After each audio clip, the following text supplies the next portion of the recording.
একাধিক অভিযোগ তুলে ধরল চোপড়া বিধানসভার বিধায়ক হামিদুল রহমানের বিরুদ্ধে। মঙ্গলবার প্রেস মিট করে এমনটাই জানালেন চোপড়া বিধানসভা কেন্দ্রের বিজেপি প্রার্থী তথা চোপড়ার বিজেপি নেতা শঙ্কর অধিকারী। আরিয়াগঞ্জে টাঙ্কান চেনের বাগানকে কেন্দ্র করে এই ঘটনাগুলো ঘটছে।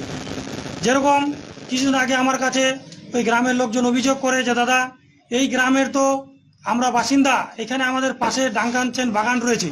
এই বাগানের মালিক 2016 সাল থেকে হামিদুলের অত্যাচারিত হয়ে সেই মালিক এখান থেকে পালিয়ে গিয়েছে। তো সেই বাগান এখন জজ করে খাচ্ছে। জজ হামিদুলের জামাই, মানে হিন্দিতে যাকে বলে জিজাজি। তাহলে আজকে আমার প্রশ্ন হচ্ছে যে কোনো জমিন যদি করে থাকে, সেটা ভেস্টের জমিন হোক, সরকারি লিজের জমিন হোক, সেটা সরকারের বিষয়। সেই জায়গাটায় আজকে হামিদুল রহমানের জামাই কি করে খাচ্ছে, যারা জমি মাফিয়া তারা কি করে সেই জমি অধিকার করে, এবং কি সেই জমিনে তারা আজকে গরিব মানুষরা ওখানে গরু টরু বাঁধে।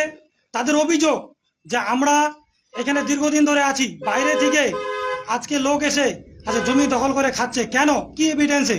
আজকে আমরা হামিদুলের যে জামাইকে আমরা এখানে জমিন করে খেতে দিব না, তাই তারা একটু আন্দোলন করেছিল বলে পুলিশ তাদেরকে অ্যারেস্ট করে। অ্যারেস্টে এত তৎপরতা দেখাচ্ছেন যে দিন রাত্রি শুদ্ধ, রাত্রি 12টা 1টা 2টো পুলিশ যাচ্ছে। যাওয়ার পরে আমাদের 2জন মহিলাকে অ্যারেস্ট করা হয় এবং 2জন পুরুষকে অ্যারেস্ট করা হয়। তাদেরকে এমন মার মেরেছে, তাদের দুধের শিশু রয়েছে বাড়িতে 2টা করে, তারা কান্না করে, তারা তার মাকে পায় না। তারা কত বড় ক্রিমিনাল, তারা কিসের জন্য পুলিশ এত তৎপরতা দেখাচ্ছে? আজকে চোপড়া ব্লকে আজকে হামিদুল রহমানের মতন লোক আজকে এত কিছু করো, আজকে সে বাড়িতে বসে আছে। আজকে একরামুল মতন লোক প্রভাবশালী জমি মাফিয়া, সে আজকে বাড়িতে দিবালকে ঘুরে বেড়াচ্ছে। আজকে এই সাধারণ মানুষগুলো কি করেছে? চোপড়া মানুষ তারা শুধু খালি প্রতিবাদ করেছে যে হামিদুলের জামাইয়ের এখানে কোনো অধিকার নেই, কারণ এইখানকার কোম্পানির মালিকই নেই। তাহলে মালিক যেহেতু নেই, তাহলে সরকারি জমি, সেই জমি কি করে খাচ্ছে সে আজকে তমিজুল বা আজকে জজ, সেই প্রতিবাদ করতে যাতে তাদের উপরে কিভাবে তাদের উপর অত্যাচার করা হচ্ছে, তাদের উপরে মিথ্যা কেস দেওয়া হচ্ছে। আজকে আমি বলবো যে পুলিশ অফিসার এই ভূমাফিয়াদের আজকে তাদের আজকে এভিডেন্সে কি এভিডেন্সে অ্যারেস্ট করলো? ভূমাফিয়ারা তাদের নামে কেস করলো, তাদের কেসের এত কি তৎপরতা, তাদের 2-3 গাড়ি করে পুলিশ ঢুকিয়ে অ্যারেস্ট করতে হবে? তাহলে এখানে এত বড় বড় ক্রিমিনাল আছে, তাদের আপনার অ্যারেস্ট করতে পারলেন না এই অবধি, আর সাধারণ লোকদের আপনার অত্যাচার করে বেড়াচ্ছেন। তাহলে মানুষ কি আপনাদের উপরে আস্থা হারিয়ে ফেলবে? আপনারা কি প্রমাণ করতে যাচ্ছেন? আপনারা কি বিক্রি করে ফেলছেন নিজের জমিন, নিজের মনকে বিক্রি করে ফেলছেন, টাকাতে বিক্রি হয়ে গেছেন আপনারা। আমরা ভাববো, আমরা তাই তো মনে করব। আজকে এই যে দেখুন আপনাদের সামনে এই যে একটা মহিলা অভিযোগ করেছে, এই মহিলাটা বাড়ি হচ্ছে 3 মাইল এই ভিতরে সোনাপুরের দিকে থাকে। সেই মেয়েটার নাম হচ্ছে মন্দিরা মিত্র। সে 15 দিন আগে সে অভিযোগ করে, তার মা আসে আমার কাছে, একটা এফআইআর কপি নিয়ে থানায় যায় যে আমার মেয়েকে রাস্তাতে কিছু গুন্ডা বদমাইশ ছেলে আমার মেয়েকে উত্তপ্ত করে। আজকে অভিযোগ করা হয়েছে, সেই অভিযোগ রিসিভ কপি দেননি। ভালো কথা, আপনি ইনভেস্টিগেশন করার পর দিন, কিন্তু হবে 3 দিন 4 দিন 5 দিন, আপনি 2 সপ্তাহ হয়ে গেল আপনি তাদের রিসিভ কপি দেননি। পরে মেয়ের মাকে আমি থানায় পাঠালে আপনি বলেন যে এখন কেস হয়ে গেছে, আপনার কাছে রিসিভ কপি লাগবে না। তাহলে তাদেরকে ডেকে নিয়ে আসে কাউন্টার কেস করলে, করার সহযোগিতা কে করলো? আইসি করলো। আমি মনে করব কেন করলো, কিসের স্বার্থে উনি করছেন? আজকে সেই ছেলেটাকে কেন অ্যারেস্ট করা হলো না? আমাদের মুখ্যমন্ত্রী শুভেন্দু অধিকারী জি রয়েছেন, তিনি বলেছেন মহিলাদের প্রতি কোনো অন্যায় যাতে না করা হয়। তাহলে আজকে মহিলারা বিচার পাচ্ছেন না।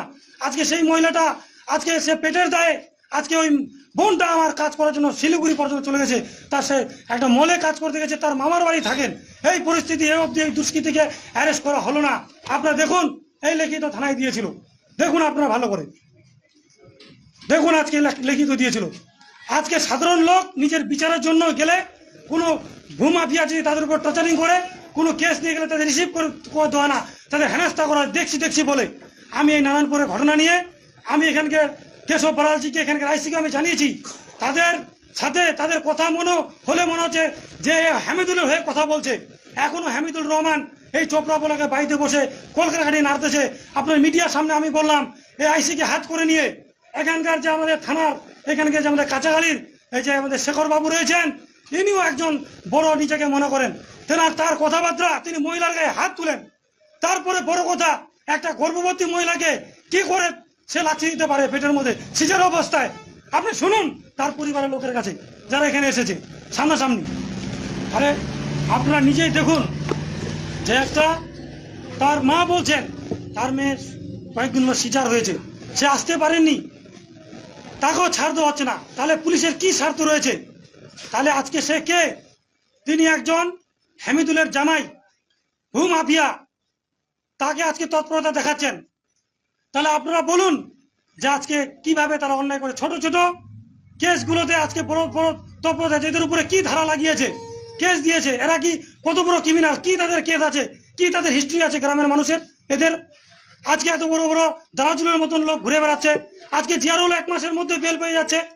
আজকে এত বড় বড় মাফিয়ার আজকে দৌরাত্ম, ফজলুর রহমানের মতন লোক বাইরে আসে 1 সপ্তাহ জেলে থাকছেন না, তাহলে তারা সেটিং করে তারা বেল করছেন। আর এখানে সাধারণ লোকের জীবনযাপনকে বিপদে ফেলে দিচ্ছেন। এখানে পুলিশ কাজ করছেন না, পুলিশ হচ্ছে সরাসরি এখানকার হামিদুল হয়ে কাজ করছেন। আপনাদের আমি মিডিয়ার মাধ্যমে আমি আপনাদের জানাবো। দাদা বলছেন নারায়ণপুরে অ্যাকচুয়ালি ঘটনাটা কি হয়েছিল? নারায়ণপুরের যে বিষয়টা রয়েছে, নারায়ণপুরের মানুষরা ওখানে গরু তরু বাঁধতেন। যে বাগানটা ডাঙ্গাইচানে রয়েছে, ডাঙ্গাইচানের মালিক নেই। 2016 সাল থেকে হামিদুলের অত্যাচারিত হয়ে সেই মালিক পালিয়ে যায়, সেই মালিক আর আসলেন না। তো সেই জমিনে হামিদুল রহমানের জামাই তমিজুল হক অবৈধভাবে কবজা করে রেখেছে। সেই জমিনের পাতা তুলে খাচ্ছেন। স্থানীয় কিছু বিজেপির নেতাও মদত আছে এর মধ্যে, আমি এটা অস্বীকার করছি না, তাদের মদতে আজকে সেই জমিটা খাচ্ছে। সাধারণ লোক বলেছে যে এই জমিন তো আমাদের, আমরা দান করছি, তারপরে কোম্পানি হয়েছে। এইখানকার যারা বাসিন্দা তারা সেই জমিন কোম্পানি হওয়ার সময় সেই কাজের বিনিময়ে সেই জমিন দিয়েছিল মালিককে, তাই তারা গরু তরু বাঁধতেন। তাদের দাবি যে পার্টি চেঞ্জ হওয়ার পরে তারা একটু শ্বাস পেয়েছে, তারা এখন বলেছে মালিক যেহেতু নেই তা আমরা ওখানে গরু টরু বাঁধবো। কিন্তু সেখানে কি করে হামিদুল রহমানের জামাই তার শালা কি করে আসে সেখানে জমিন কবজা করে পাতা তুলে অবৈধভাবে খায়? এটা আমি প্রশাসনের কাছে আমি দৃষ্টি আকর্ষণ করছি, কিন্তু করেও লাভ হচ্ছে না, কারণ এখানে সব বিক্রি হয়ে গেছে আমার মনে হচ্ছে। মানে যে আপনি অভিযোগ করছেন ওই বাগানেই তমিজুল নামে যে লোকটার কথা আপনি বলছেন তার কাছে 2 লক্ষ টাকা নেওয়া হয়েছে, এমন একটা ভিডিও ভাইরাল হয়েছে, সে বিষয়ে কি বলবেন? দেখুন, যে ভিডিওটা আপনারা দেখেছেন এটা বাস্তব সত্য ভিডিওটা। সেই ভিডিও যে করেছেন তাকেও আমি জিজ্ঞাসা করেছি, ভাই তুমি টাকা কিসের বাবদ নিছ? সে স্বীকার করেছে এর সাথে অনেকে যুক্ত রয়েছেন, কিন্তু এই অবধি পুলিশ তাদেরকে কারবাই করলো না। যে আজকে টাকার বিনিময়ে আজকে স্থানীয় কিছু ছেলেদেরকে, কিছু স্থানীয় বিজেপির নেতাদেরকে কিছু টাকা পয়সা দিয়ে আজকে ডাঙ্গাইচানের বাগানটা আজকে জজ তমিজুল খাওয়ার চেষ্টা করতেছে। আজকে সেখানে পুলিশের নাকে টোকা আছে, পুলিশ আজকে মদত করছে, সেখানে ফোর্স পাঠাচ্ছে। পুলিশের এমন কি স্বার্থ রয়েছে যে ওই গ্রামে আজকে ফোর্স পাঠাবে? আজকে যে মহিলাগুলোকে থানায় আছে আপনারা খবর নিন, সেই মহিলাদের উপরে কি ধরনের অত্যাচার হয়েছে। সেই মহিলাদের মার দিয়েছে এবং মেডিকেল করাতে নিয়ে যাওয়ার সময় বলেছে যদি আপনারা এখানে মুখ খোলেন আপনারা যাজীবন জেল করে দিব। তাহলে যারা পড়াশোনা জানে না তারা তো ঘাবড়ে যাবেই। তাহলে বলুন কিভাবে কি চলতেছে চোপড়াতে, বলুন আপনারা। শোনা যাচ্ছে যে পুলিশ ওখানে 22 তারিখ রাতে গ্রেফতার করতে গেছিল, সেখানে পুলিশের কাছে বাধা দেওয়া হয়, সেই কারণে 4 জনকে গ্রেফতার করা হয়েছে, কি বলবেন? দেখুন, আমি পুলিশ যে কোনো জায়গায় কোনো কেস হলে পুলিশ যেতে পারেন, কিন্তু মহিলাদের প্রতি কোনো অন্যায় হবে না। যেদিন গিয়েছিল শেখরবাবু অ্যারেস্ট করতে সেদিন মহিলা পুলিশ ছিল না, সেদিন কি করে মহিলার গায়ে হাত তোলা হলো? আমি চাই তার আমি বিচার চাই যে মহিলা পুলিশ ছাড়া কি করে মহিলাদের গায়ে হাত দেওয়া হয়। এবার কেস আপনি করবেন, জমি মাফিয়া কেস করবে, সেই কেসের আপনি তৎপরতা দেখায় হাতে গ্রেপ্তার করতে আপনি কেন যাবেন, আমার প্রশ্ন। উত্তর দিনাজপুরের চোপড়া থেকে নিজস্ব প্রতিনিধি রিপোর্ট, টাইমস 14 বাংলা। চোখ ধাঁধানো বিদ্যুৎ চালিত দ্বিচক্রযানের রায়গঞ্জের অলিভার শোরুমের উদ্বোধন হতে চলেছে খুব শীঘ্রই। নজরে রাখুন, পাইকারি ও খুচরো সবভাবেই মিলবে এই শোরুম থেকে। যোগাযোগ আনাম এন্টারপ্রাইজ, CNF, মোবাইল নম্বর 9733155674। অফার আকর্ষণীয় অফার। দেশের 80তম স্বাধীনতা দিবস ও আমাদের প্রতিষ্ঠান শাড়িশ্রী পাঞ্জাবি হাটে প্রথম বর্ষপূর্তি অফারে 5 থেকে 10% শাড়িতে ছাড়। এছাড়াও 20,000 টাকার বেশি কেনাকাটায় 15% অতিরিক্ত ছাড় মিলবে। এছাড়াও বছরভর 8 থেকে 12% ছাড়ে শাড়ি পাঞ্জাবি কেনার সুযোগ মেলে। তাই আর সময় নষ্ট না করে শিগগির আসুন রায়গঞ্জের মোহনবাটি বাজারের বিপরীতে থাকা ঝা চকচকে দোতলা প্রতিষ্ঠান শাড়িশ্রী পাঞ্জাবি হাটে। 14 আগস্ট শুক্রবার থেকে এই অফার শুরু, চলবে আগামী 24 আগস্ট সোমবার পর্যন্ত। এই সুযোগ থাকছে মাত্র 15 দিনের জন্য। স্বেচ্ছাসেবী সংস্থা খুলতে চান? তাহলে রেজিস্ট্রেশন প্রক্রিয়া শুরু করুন। যে কোনো এনজিও খুলতে চাইলে এনজিও কনসালটেন্সি আপনাকে স্বেচ্ছাসেবী সংস্থার নিবন্ধন করাতে সম্পূর্ণ ডকুমেন্টেশন তৈরিতে পূর্ণাঙ্গভাবে সহায়তা করবে। Section 8 company registration, trust registration, society registration, pan, tan এবং 12A 80G সহায়তা, এনজিও দর্পণ এবং CSR সম্মতি।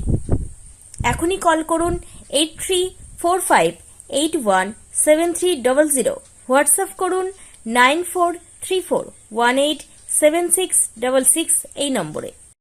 মুখের উজ্জ্বলতা হারিয়ে গেছে, স্পট পড়ে গেছে, ব্রণ ভর্তি, তাই আর দেরি না করে আজই আসুন রায়গঞ্জের চণ্ডীতলায় হেলথ প্লাস মাল্টি স্পেশালিটি ক্লিনিকে এবং এখানে পান অভিজ্ঞ ডাক্তার দ্বারা ফ্রি স্কিন টেস্ট। আরো বিস্তারিত জানতে যোগাযোগ করুন 9674895169 এই নম্বরে।